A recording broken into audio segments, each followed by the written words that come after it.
If you've been running a home lab for a while, you know that the more you add to it, the more things can go wrong.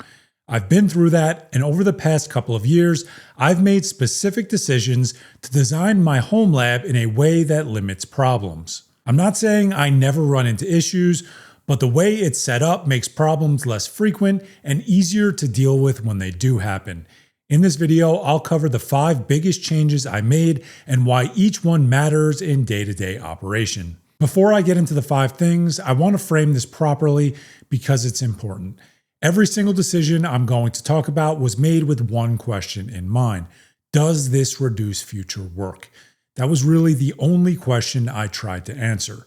To me, that's the difference between a home lab that you actually enjoy running and one that starts to feel like a second job. I also want to be honest up front.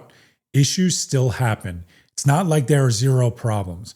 The point is that when something does go wrong, it's smaller, I find out about it quickly, and it's easier to fix. Complex home labs look impressive on YouTube, but they tend to break in ways that are really hard to recover from. Personally, I'd rather have something boring that works rather than something that looks impressive from the outside, but I'm constantly maintaining. Let's start with the first thing, which is running a 2-node Proxmox cluster. Now, there's something I want to mention right up front. A lot of people think 2-node clusters are unstable or not worth setting up, and that's just not really true in my opinion. The limitation with 2 nodes isn't clustering itself, it is full high availability, and those are 2 very different things. With 2 nodes, you can keep important VMs running if one node has issues, you can migrate VMs and containers between them, and you can also set up high availability between both nodes with shared storage or ZFS replication. In general, you just have a second piece of hardware that is ready to go. For most home labs, that's genuinely all that you need. The piece that's confusing is quorum. Proxmox needs a majority of votes to keep the cluster healthy, and with only 2 nodes, if one goes down, you don't have a majority anymore, and the cluster will end up going read-only. That's where a queue device comes in. A queue device is basically a third vote that lives somewhere else on your network. It doesn't run VMs, it doesn't do anything really, it just exists to break ties in that vote. I run mine on a Raspberry Pi, but you can run it on pretty much anything. A mini PC, a VM on an NAS, or even Proxmox Backup Server if you're running it. Once that queue device is set up and in place, a 2-node cluster behaves the way you'd expect now that it has 3 votes. Now with that said, I want to be honest about the trade-off. If you want full high availability with all of the features, you really do want 3 nodes. With 2 and a queue device, you get most of the benefit without the cost or complexity, and on a personal level, that's the right balance for me, but that's not to say that a 2-node cluster is better than a 3-node cluster. The next thing is having a full 1-to-1 offsite NAS backup. The way I used to do it was pretty common. I'd pick the important folders, the irreplaceable stuff, and back those up to a cloud service. Everything else I figured I could deal with if something actually happened. The problem is, if your main NAS dies, you only get the critical data back. Everything else will be gone. And restoring a full NAS from a cloud service, depending on the size, takes days, sometimes longer. That's not really a recovery plan if I'm being honest. That's hoping nothing bad happens and understanding that if it does, you won't be able to get any of that data back, and you certainly won't be able to get to the point that you were at before that hardware issue occurred. What I do now is a full 1-to-1 backup of my NAS to a second NAS offsite. So everything that's on the main NAS exists on the second NAS as well. If something catastrophic was to happen, I have a full copy that's ready to go that I could restore from. The connection between them runs over TwinGate, which keeps the traffic encrypted in transit, and I want to thank them for sponsoring this portion of the video. What I like about TwinGate in this setup is my offsite NAS only has access to my onsite NAS on the individual port needed for ZFS replication, and that is it. The way it's configured is that I run the TwinGate connector on my home network, and I have a TwinGate client running on Docker on that NAS device. Once it's connected, I can access the primary NAS using its IP address, and nothing else on my network is exposed through that tunnel. This allows me to scope the permission down to exactly what is needed and ensure that nothing else is accessible on my network. The replication that I use for it is block level and incremental, so after the initial replication completed, the ongoing traffic is very reasonable from a time and data perspective, since it's only changed blocks that get sent. Plus, the data stays encrypted at rest on the offsite NAS, which is a huge benefit as well. I did a full video on this setup already, so I'm not going to explain the full configuration here, but I'll leave a link to that in the description if you're interested in checking that out. I want to mention one more thing on backups, because if you're going to go to this extent, you should at minimum do this. Please make sure that you test your restores. A backup you've never restored from is basically not a backup. It's you hoping that it works when you need it. I run test restores periodically just to confirm the process works, and I genuinely recommend that you do the same. Next up is monitoring, and this is one where most people fall into one of two categories.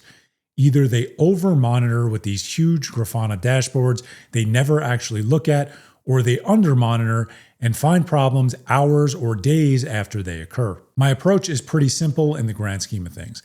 I monitor 3 things and I have notifications for all of them. Uptime monitoring for services using Uptime Kuma, server level monitoring for CPU, memory, and disk on each VM using Bezel, and then I monitor Proxmox and TrueNAS using their built-in notifications. All the notifications that are more frequent go straight to my phone. If something goes down, I know within a minute that it actually went down. The reason this matters is that small problems caught early don't compound. A failing disk noticed today is a very, very different situation from a failing disk noticed after the second one in the array starts to have problems. Overall, I just don't want to sit and watch dashboards. That doesn't mean dashboards can't be helpful, but I want to be told when something is wrong. To me, prioritizing alerts beats a fancy looking dashboard every single time when the goal is low maintenance. The next change was simplifying my network. I ran pfSense for years, and it is a great firewall. I genuinely loved it, and I'm not going to pretend like I didn't. Truthfully, I didn't think I'd ever switch off of it. But over time, managing it started to feel like a part-time job. Updates, plugins, rule cleanup, troubleshooting weird issues. I didn't want to feel like I was running an enterprise network at home, so I switched to a Ubiquity Cloud Gateway. Same VLANs, same segmentation, same general functionality if I'm being honest. What I gave up was some of the deeper customizations that pfSense allowed for. What I gained was way less time managing the firewall. The interface is clean, updates have been quick and reliable, and since I was already running Ubiquity switches and access points, it allowed me to manage my entire network in a single pane of glass. That's a helpful change because I used to manage my firewall and switches and AP separately. This setup also removed the need for running the unified controller. The unified controller is what allowed me to manage my switches and access points, and with unified network built into my firewall, that removed that reliance, so I was able to get rid of an application. This is a good example of the broader trade-off I keep coming back to. Pick the tool that matches how much time you actually want to spend on it. To be clear, I'm not saying pfSense is bad. If you love tinkering with your firewall, or if you just want to learn how networking works, you should run it because you're genuinely going to love it. On a personal level, though, I just stopped wanting to do that. The last thing, and this one was probably the biggest mindset shift, is that I stopped chasing new self-hosted services. I fell into this pattern for a long time. Every week, there was some new app that did something a little better or a little different than what I was already running. I'd switch, spend time migrating to it, find the rough edges, and then either switch back or move on to the next thing. My latest example of this is switching back to Portainer after switching away from it for a while. There were a lot of comments in the video that I posted on that where there were suggestions that I should try some of the new tools outside of Portainer, and I'm sure they're all great, but none of them offered the proven stability that I was looking for or really looking to go back to. The reality is the apps that have been around for years are reliable because they've been around for years.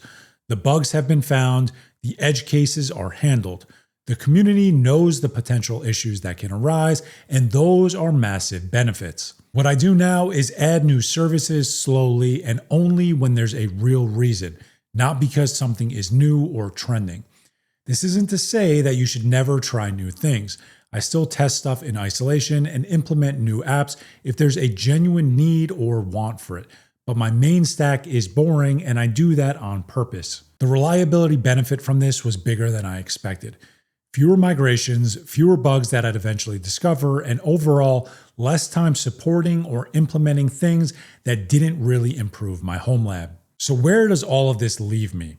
My home lab still does everything I need it to do. Absolutely nothing got cut, but a lot did change. I spend less time fixing things and more time actually using them. Problems still happen, but they're smaller and I find out about them fast. None of these changes are extreme on their own, and the reality is that any one of these changes will help simplify things, but together they made a big difference. If you made me pick one to start with, it would be monitoring. Knowing when something is wrong genuinely changes everything else about how you run your home lab. I have a bunch of tutorials for this, which I'll leave down below if you're interested. With that said, I'm sure there are some areas where I can simplify even more. So I want to hear what you think in the comments. What have you done in your home lab to reduce maintenance? Have you simplified something recently and been happier for it? I'd genuinely like to know, but other than that, if you made it this far, thank you very much for watching. I'll see you guys next time.